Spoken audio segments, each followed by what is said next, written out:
الله الرحمن الرحيم.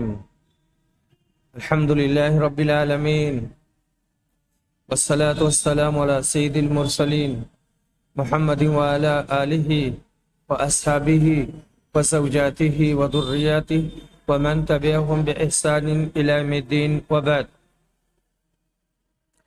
ناظرین، السلام علیکم ورحمۃ اللہ وبرکاتہ. باب صلاة الامام ودعائه لصاحب الصدقہ وقوله تعالی خذ من اموالهم صدقة تطهرهم وتزكيهم بها وصل عليهم ان صلاتك سكن لهم. امام یعنی حاکم کی طرف سے زکوٰۃ دینے والے کے حق میں دعا کرنا اور برکت کی دعا کرنا، اور اللہ کے اس فرمان کا بیان، تم ان کے مال سے صدقہ لو، اس کے ذریعہ ان کو پاک کرو، ان کا تزکیہ کرو، ان کے لیے دعائیں کرو، تمہاری دعائیں ان کے لیے باعث اطمینان اور باعث سکون ہوں گی. عبداللہ بن ابی اوفا روایت کہتے ہیں کہ نبی صلی اللہ علیہ وسلم کے پاس جب کوئی قوم اپنا صدقہ لے کر آتی تھی تب نبی صلی اللہ علیہ وسلم ان کے لیے دعا کرتے تھے اور کہتے تھے کہ اے اللہ آل فلاں میں برکت دے. میرے والد اپنا صدقہ لے کر کے آئے تب رسول صلی اللہ علیہ وسلم نے کہا اے اللہ آل ابی اوفا میں خیر دے اور برکت دے.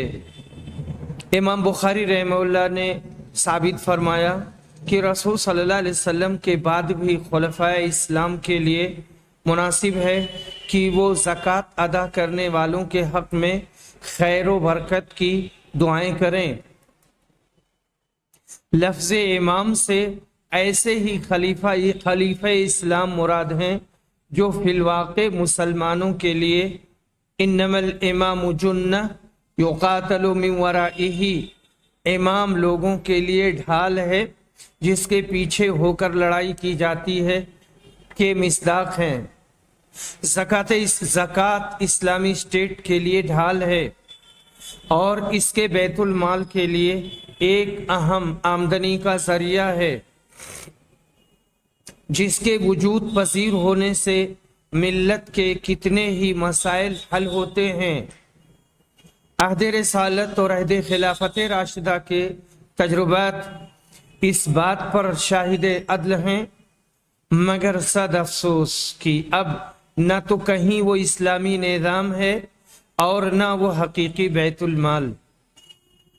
اس لیے خود مالداروں کے لیے ضروری ہے کہ وہ اپنی دیانت کے پیش نظر زکوٰۃ نکالیں اور جو مصارف ہیں ان میں دیانت کے ساتھ خرچ کریں. دور حاضر میں کسی مولوی یا مسجد کے پیش امام یا کسی مدرسہ کے مدرس کو امام وقت خلیفہ اسلام تصور کر کے اور یہ سمجھ کر کہ ان کو دیے بغیر زکوٰۃ ادا نہ ہوگی، زکوٰۃ ان کے حوالہ کرنا بڑی نادانی، بلکہ اپنی زکوٰۃ کو غیر مصرف میں خرچ کرنا ہے. باب ما یستخرج من البحر، جو مال سمندر سے نکالا جائے اس کا بیان. ابن عباس کہتے ہیں کہ لیس العنبر برکاز، عنبر رکاز نہیں ہے. ہوا شیء دسرہ البحر، وہ تو ایک چیز ہے جسے سمندر کنارے پھینک دیتا ہے. حسن بصری کہتے ہیں عنبر اور لولو میں خمس ہے، عنبر اور موتی میں 5واں حصہ دینا لازم ہے. وَإِنَّمَا جَعَلَ النَّبِيُّ صلی اللہ علیہ وسلم فی رکاز الخمس، نبی صلی اللہ علیہ وسلم نے رکاز میں 5واں حصہ مقرر کیا ہے، لیکن جو پانی میں ملتا ہے اس میں نہیں. ابو ہریرہ رضی اللہ عنہ روایت کرتے ہیں کہ نبی صلی اللہ علیہ وسلم نے فرمایا کہ بنی اسرائیل کے ایک آدمی تھے، ان سے ایک دوسرے بنی اسرائیلی نے قرض مانگا اور کہا کہ 1000 دینار آپ مجھے قرض دے دیجئے۔ انہوں نے دے دیا۔ جب وقت پورا ہو گیا تو وہ نکلے تاکہ جا کر کے قرض کی ادائیگی کریں، پر انہیں کوئی سواری نہیں ملی، کشتی نہیں ملی۔ تب اس اللہ کے بندے نے لکڑی لی، لکڑی کو کورید کر کے 1000 دینار اسی میں رکھ دیا، رکھ کر کے اسے سمندر میں پھینک دیا، اور یہ پانی تیرتے تیرتے تیرتے تیرتے دوسری طرف جا کے لگ گیا۔ ادھر اس آدمی کو بھی احساس ہوا کہ قرض لوٹانے کا وقت آ گیا ہے۔ وہ بھی آئے تاکہ اس آدمی سے ملیں جس کو انہوں نے قرض دیا ہے۔ وہ جب سمندر کے ساحل پر پہنچے تو یہ لکڑی دیکھی، اسے لے لیا کہ لے جائیں گے اسے اور اس کو جلائیں گے اور اسے ایندھن بنائیں گے۔ فلما نشرها وجد المال، جب انہوں نے اس لکڑی کو پھاڑا تو اس میں پیسہ رکھا ہوا تھا۔ امام بخاری رحمہ اللہ یہ ثابت کرنا چاہتے ہیں کہ دریا میں سے جو چیزیں ملیں، عنبر، موتی وغیرہ، ان میں زکوٰۃ نہیں ہے، اور جن حضرات نے ایسی چیزوں کو ریکاز میں شامل کیا ہے ان کی بات صحیح نہیں۔ امام بخاری رحمہ اللہ اس ذیل میں یہ اسرائیلی واقعہ لائے جس کے بارے میں حافظ ابن حجر کہتے ہیں کہ اسماعیلی نے کہا کہ اس حدیث میں باب سے کوئی وجہ مناسبت نہیں ہے۔ ایسا ہی داؤدی نے بھی کہا ہے کہ حدیث خشبہ کو اس سے کوئی مناسبت نہیں۔ عبد الملک نے ان حضرات کو یہ جواب دیا ہے کہ اس کے ذریعہ سے امام بخاری نے یہ اشارہ کیا کہ ہر وہ چیز جسے دریا باہر پھینک دے اس کا لینا جائز ہے اور اس میں خمس نہیں ہے، اس لحاظ سے حدیث اور باب میں مناسبت موجود ہے۔ حافظ ابن حجر کہتے ہیں جمہور اس طرف گئے ہیں کہ دریا سے جو چیزیں نکالی جائیں ان میں زکوٰۃ نہیں ہے۔ اسرائیلی حضرات کا یہ واقعہ قابل عبرت ہے، دینے والا بھی بنی اسرائیل کا تھا اور لینے والا بھی، کہ دینے والے نے محض اللہ کی ضمانت پر اس کو 1000 اشرفیاں دے ڈالی، اور اس کی امانت و دیانت کو اللہ نے اس طرح ثابت رکھا کہ لکڑی کو میں اشرفیوں کے قرض دینے والے تک پہنچا دیا، اور اس نے بائیں صورت اپنی اشرفیوں کو وصول کر لیا۔ فی الواقع اگر قرض لینے والا وقت پر ادا کرنے کی صحیح نیت دل میں رکھتا ہو تو اللہ پاک ضرور کسی نہ کسی ذریعہ سے ایسے سامان مہیا کرا دیتا ہے کہ وہ اپنے ارادے میں کامیاب ہو جاتا ہے۔ یہ مضمون ایک حدیث میں بھی آیا ہے، مگر آج کل ایسے دیانتدار کہاں ملتے ہیں۔ باب فی الرکاز الخمس، اس مسئلے کا بیان کہ ریکاز میں 5واں حصہ دینا ہے۔ امام مالک اور ابن ادریس یعنی امام شافعی کہتے ہیں ریکاز زمانے جاہلیت کا دفینہ ہے، یہ چاہے تھوڑا ہو یا زیادہ اس میں خمس یعنی 5واں حصہ نکلے گا۔ معدن یعنی کان یہ ریکاز نہیں ہے، اور نبی صلی اللہ علیہ وسلم نے فرمایا ہے کہ معدن کان میں اگر کوئی مر گیا، کان کنی کرتے ہوئے کسی کی جان چلی گئی تو اس کا خون ہدر ہے، اس کی جان مفت گئی، اور ریکاز میں خمس ہے۔ عمر بن عبدالعزیز نے کان سے ہر 200 میں سے 5 درہم لیا ہے، اور حسن بصری کہتے ہیں کہ دارالحرب سے جو ریکاز ملے اس میں 5واں ہے، خمس ہے، اور جو مسلمانوں کی زمین سے ملے تو اس میں زکوٰۃ ہے۔ اگر دشمن کی زمین میں کوئی چیز پڑی ہوئی ملے تو تم اس کو پہچانواؤ، اگر وہ دشمن کا ہے تو اس میں خمس ہے۔ اور بعض لوگوں کا کہنا ہے کہ کان یہ ریکاز ہے جاہلیت کے دفینے کی طرح سے، لِأَنَّهُ يُقَالُ کیونکہ کہا جاتا ہے ارکز المعدن جب اس میں سے کوئی چیز نکلے، کان سے جب خزانہ نکلے تو ارکز المعدن کہا جاتا ہے۔ ان کا جواب یہ دیا گیا ہے کہ اگر کسی شخص کو کوئی چیز ہیبہ کی جائے یا وہ نفع پائے یا اس کے باغ میں بہت پھل آ جائیں تو کہتے ہیں ارکستا، یعنی تمہارے یہاں بہت خزانہ آ گیا اور بہت پھل آیا، حالانکہ بالاتفاق یہ ریکاز نہیں ہے۔ پھر ان لوگوں نے اپنے قول کے خلاف کیا، کہتے ہیں ریکاز کا چھپا لینا برا نہیں ہے، پانچواں حصہ اگر نہ دے تو چلے گا۔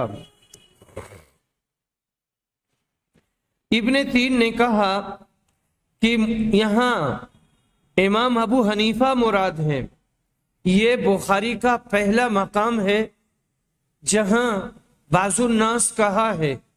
بخاری میں بہت جگہ بعض الناس آیا ہے، امام صاحب نے نام نہیں لیا ہے، لیکن اکثر مقامات پر احناف یا امام ابو حنیفہ کی طرف اشارہ ضرور ہے۔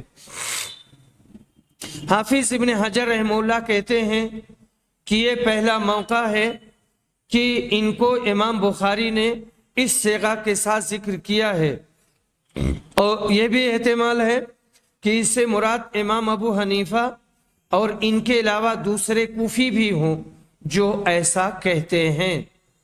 ابن بطال نے کہا کہ امام ابو حنیفہ اور ثوری نے کہا کہ معدن یعنی کان میں بھی یعنی کان بھی ریکاز ہی میں ہے، ریکاز ہی میں داخل ہے، کیونکہ جب کوئی شخص کان سے کوئی سونے کا ڈلا پالے تو عرب کے لوگ بولتے ہیں ارکز الرجل، فلاں کو ریکاز مل گیا، اور وہ سونے کا ٹکڑا ہوتا ہے جو کان سے نکلتا ہے۔ اور جمہور کی دلیل اس بارے میں یہ ہے کہ نبی صلی اللہ علیہ وسلم نے معدن اور ریکاز کا واو عطف کے ساتھ الگ الگ ذکر کیا ہے، اس لیے صحیح یہ ہوا کہ معدن اور ریکاز دو الگ الگ چیزیں ہیں۔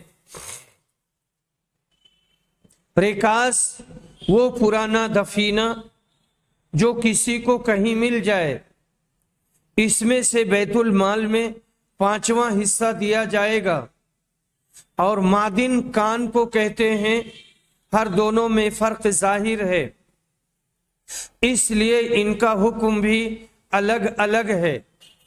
خود رسول کریم صلی اللہ علیہ وسلم نے فرمایا کہ جانور سے جو نقصان پہنچے اس کا کچھ بدلہ نہیں، اور کنویں کا بھی معاف ہے۔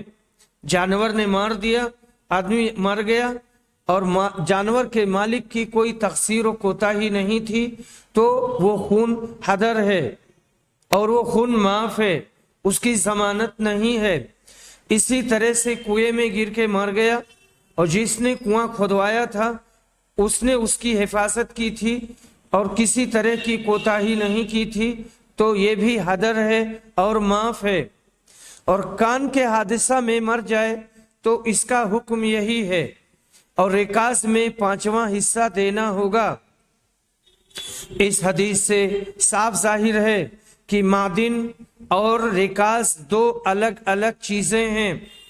حضرت مولانا عبید اللہ شیخ الحدیث رحمہ اللہ فرماتے ہیں کہ جمہور نے اس سے بھی حجت پکڑی ہے کہ حجازیوں کی لغت میں رکاز جاہلیت کے دفینے پر بولا جاتا ہے، اور کوئی شک نہیں کہ رسول اکرم بھی حجازی ہیں اور آپ اہل حجاز ہی کی لغت میں کلام فرماتے تھے۔ ابن اسیر جزری نے کہا کہ اہل حجاز کے نزدیک رکاز جاہلیت کے گڑے ہوئے خزانوں پر بولا جاتا ہے، اور اہل عراق کے ہاں کانوں پر بھی اور لغوی اعتبار سے ہر دو کا احتمال ہے، اس لیے کہ دونوں ہی زمین پر گڑے ہوئے ہوتے ہیں، اور حدیث مذکور تفسیر اول یعنی عہد جاہلیت کے دفینوں ہی کے متعلق ہے، اور وہ کنز جاہلی ہے اور اس میں خمس ہے، اس لیے کہ اس کا نفع کثیر ہے اور وہ آسانی سے حاصل ہو جاتا ہے۔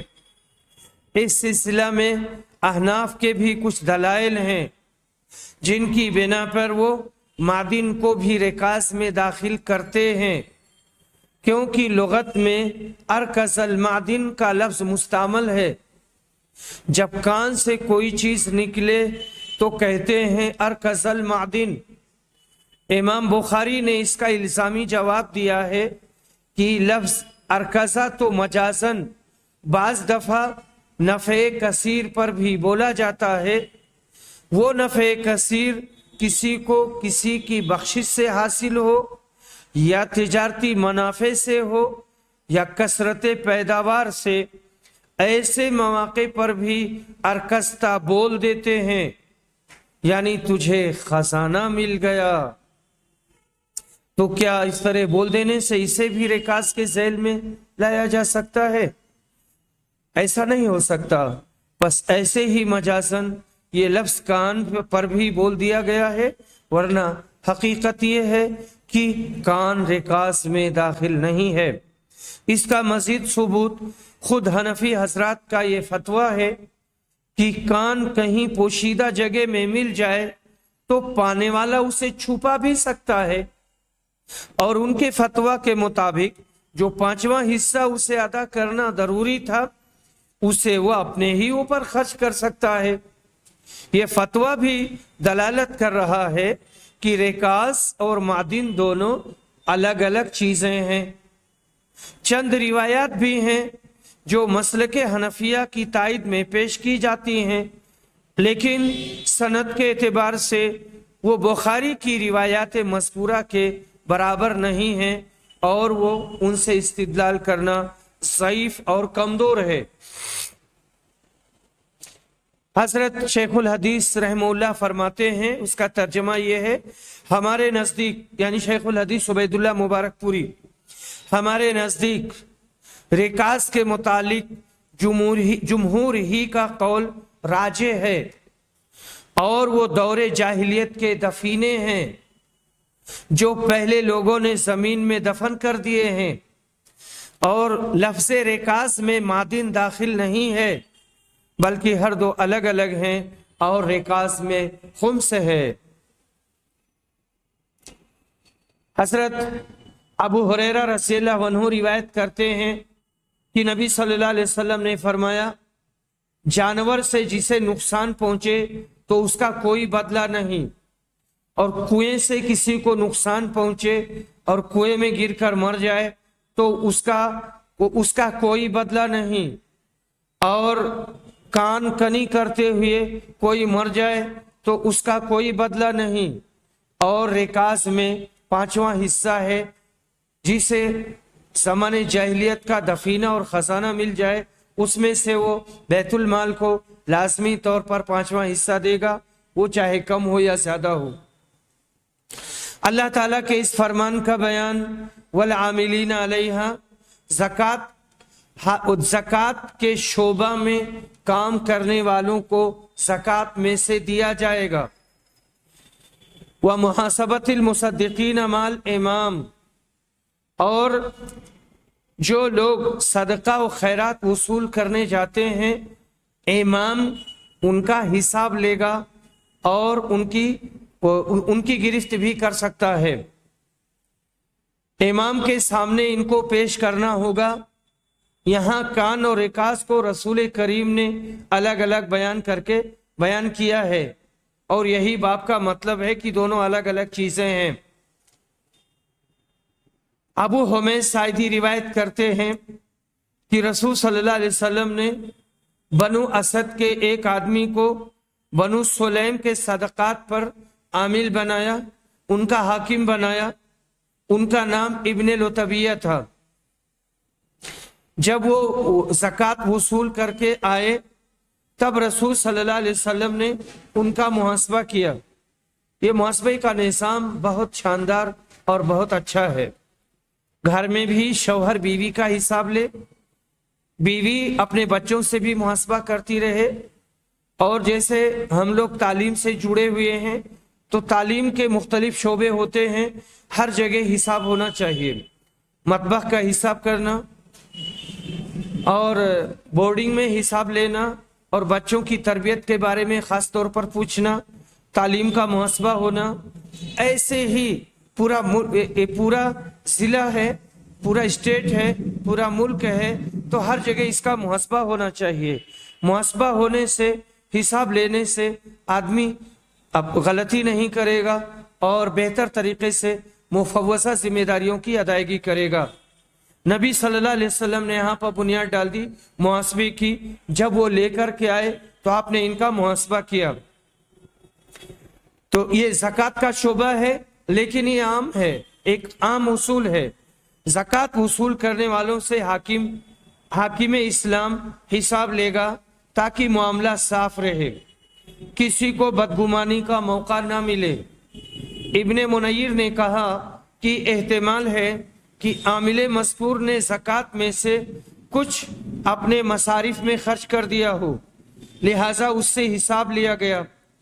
بعض روایات سے یہ بھی ظاہر ہے کہ بعض مال کے متعلق اس نے کہا تھا کہ یہ مجھے بطور تحفہ ملا ہے، اس پر حساب لیا گیا، اور تحفہ کے بارے میں فرمایا گیا کہ یہ سب بیت المال ہی کا ہے جس کی طرف سے تم کو بھیجا گیا تھا، تحفہ میں تمہارا کوئی حق نہیں ہے۔ مسلم میں یہ روایتیں تفصیل کے ساتھ آئی ہیں۔ وہ آئے تھے، آنے کے بعد میں کہا کہ یہ میرا مال ہے، یہ آپ کا ہے، یہ مجھے تحفہ دیا گیا تھا۔ تب نبی صلی اللہ علیہ وسلم نے کہا تھا کہ تم اپنے گھر میں بیٹھے رہو، اپنی ماں اور اپنے باپ کے گھر میں بیٹھو، اور اس کے بعد میں دیکھو تم کو کون تحفہ دیتا ہے۔ تو ساری چیزیں لے کر کے اور بیت المال میں ڈال دیا گیا تھا۔ باب استعمال ابل الصدقۃ و البانیہا لابناء السبیل، زکوٰۃ کے اونٹوں سے مسافر لوگ کام لے سکتے ہیں اور ان کا دودھ پی سکتے ہیں۔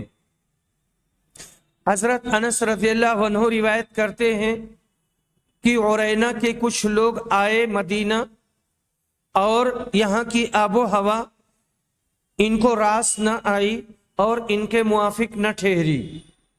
رسول صلی اللہ علیہ وسلم نے انہیں اس بات کی رخصت دی اور اجازت دی کہ وہ زکوٰۃ کے اونٹوں میں جا کر ان کا دودھ پئیں اور ان کا پیشاب پئیں، کیونکہ اس بیماری کا علاج یہی تھا۔ ان کو استسقا ہو گیا تھا، لیکن ان لوگوں نے اونٹوں کے چرواہے کو مار ڈالا اور اونٹوں کو لے کر کے بھاگ نکلے۔ رسول صلی اللہ علیہ وسلم نے ان کے پیچھے آدمی دوڑایا، آخر وہ لوگ پکڑے گئے۔ آپ نے ان کے ہاتھ اور پاؤں کٹوا دیے اور ان کی آنکھوں میں گرم سلائیاں پھیر دی گئی، پھر انہیں دھوپ میں ڈلوا دیا، جس کی شدت و تمازت کی وجہ سے وہ پتھر چبانے لگے، چاٹنے لگے۔ نبی کریم صلی اللہ علیہ وسلم نے ان کو مسافر اور بیمار جان کر زکوٰۃ کے اونٹوں کی چراگاہ میں بھیج دیا، کیونکہ وہ مرض استسقا کے مریض تھے۔ مگر وہاں ان ظالموں نے اونٹوں کے محافظ کو نہ صرف قتل کیا بلکہ اس کا مسئلہ بھی کر ڈالا اور اونٹوں کو لے کر بھاگ گئے۔ بڑی بے رحمی اور بڑی بے دردی کے ساتھ اس چرواہے کو مارا۔ اور قصاص میں یہ لوگ جب پکڑے گئے قصاص میں ان کو ایسی ہی سزا دی گئی تاکہ یہ عبرت رہے اور دوسرے لوگ پھر ہمت نہ کر سکیں کہ مسلمانوں پر حملہ کریں یا کسی مسلمان کو قتل کریں۔ باب وسم الابلی ابل صدقہ، زکوٰۃ کے اونٹوں پر حاکم کا اپنے ہاتھ سے داغنا۔ دیکھیے ناظرین، اونٹ ایک ہی طرح کے ہوتے ہیں اور اونٹ رے اونٹ تیری کون سی کل سیدھی، سب ایک ہی طرح سے ہوتے ٹیڑھے میڑے۔ اب ان میں پہچاننا کئی بار بڑا مشکل ہوتا ہے۔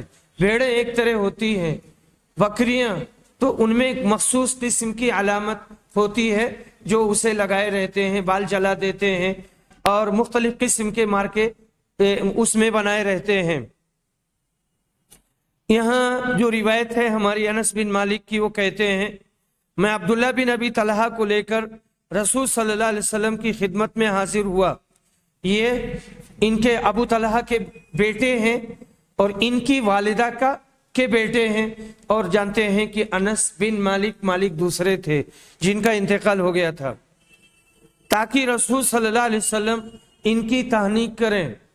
تہنیک میں ہوتا یہ ہے کہ کوئی میٹھی چیز لے کر کے اور منہ میں ڈال کر کے چبا کر کے اس کا جو کی شیرینی جو ہے وہ بچے کے منہ میں ڈال دیتے ہیں۔ فوافیتہ فی یدہ المیسم یسم ابل الصدقہ، حضرت انس کہتے ہیں میں اس وقت ایسے وقت میں پہنچا کہ آپ کے ہاتھ میں داغنے کا آلہ تھا۔ میسم وہ آلہ جس سے داغا جاتا ہے، اور آپ زکوٰۃ کے اونٹوں پر داغ لگا رہے تھے۔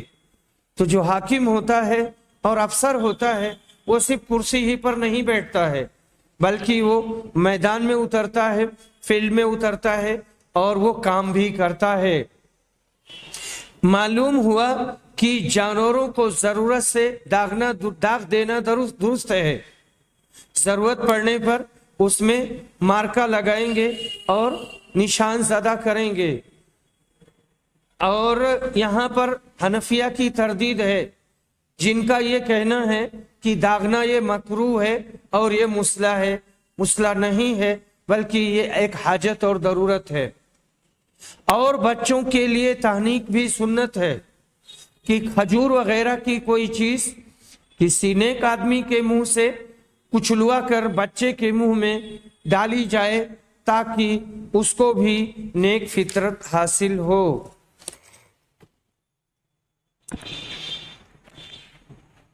یہاں تک کتاب الزکوٰۃ ختم ہو جا رہی ہے۔ اس کے بعد جو مسائل آ رہے ہیں وہ صدقہ فطر سے متعلق ہیں۔ تو زکوٰۃ کے سلسلے میں ہم آپ کے سامنے یہ مجموع الفتاوی یعنی نعمت المنان مجموع فتاوی فضیلت الدکتور فضل الرحمان، اس میں سے منتخب فتوے پیش کریں گے ڈاکٹر فضل الرحمان دین محمد المدنی، جو یہ فقہ میں پی ایچ ڈی ہیں اور یہ جامعہ محمدیہ میں استاذ ہیں۔ تو انہی کی کتاب سے میں ان مسائل کو پڑھ رہا ہوں اور ان کے فتوے الحمدللہ قابل اعتبار ہوتے ہیں اور لوگ ان سے مستفید ہوتے ہیں۔ زکوٰۃ میں زیورات کی نئی قیمت کا اعتبار ہوگا یا پرانی کا؟ آپ کے اس کا جواب یہی ہے، ہم جواب نہیں کہیں گے، صرف سوال پڑھیں گے اور اس کے بعد میں اس کا جواب دے دیں گے۔ آپ کے زیورات جیسے ہوں، جس طرح کے ہوں اور بازار میں ان کی جو قیمت ہو اس کا اعتبار کیجئے۔ اگر نئے ہیں تو نئی کی قیمت کا اعتبار کیا جائے گا، اور اگر پرانے ہیں تو پرانی کی قیمت کا اعتبار کیا جائے گا۔ مستعمل زیورات میں پرانی قیمت کا اعتبار ہوگا۔ زیورات استعمال کرتے کرتے پرانے ہو جاتے ہیں تو پھر پرانی قیمت کا اعتبار ہوگا۔ جب آپ کے زیورات پرانے ہیں تو پرانے زیورات کے ریٹ کا اعتبار کریں، نئے زیورات کے ریٹ کا اعتبار کرنا ضروری نہیں ہے،